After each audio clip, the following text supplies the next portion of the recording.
Hi guys, it's Sunday. This is Papa G, and I want to go over the difference between Hotfoot powder and Hotfoot oil, why you would use the different ones.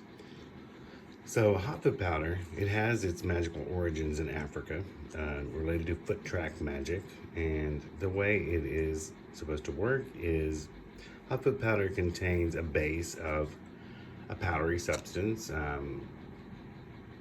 Back in the 20s, 30s, 40s, it was done with a base of talc, and you would mix things like cayenne peppers, sulfur, black pepper, white pepper, chili powders, things that were hot in nature.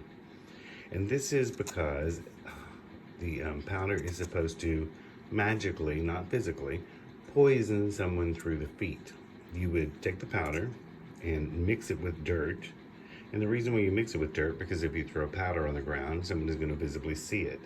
If you mix it with dirt and roll it into your hands, and then sprinkle it where the person is supposed to walk, when they walk across it, they will receive your intention for them to go away. You can put it on the outside of someone's car, the outside of the house, the sidewalk, anywhere you know where they're going to walk through it.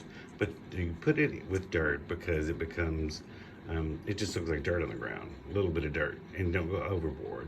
As long as they walk through it, it's all that matters. It will only affect your target, not other people that walk through it. So, Hotfoot powder is traditionally used when you can get close to someone. Now let's say you can't get close to them. They live far away.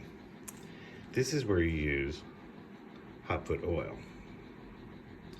And the oil you would anoint a candle with. You may take a picture of the person, anoint that picture with the oil, usually in the four corners of a petition paper. Let's say this is the paper. You would anoint the four corners and in the center, and then fold it away from you, not towards you, away. It's because you want the person to go away. Put it under a red or black candle that you have also anointed with this oil. And don't use too much oil, maybe half a capful, and burn that candle for 7 days. So that is the difference in using Hotfoot powder and Hotfoot oil. Hotfoot powder is when you can get close to them. Hotfoot oil is when they're at a distance. And we have both of these on the Aromagees Botanica website. You can go to aromagsbotanica.com or just aromags.com. Talk to you soon.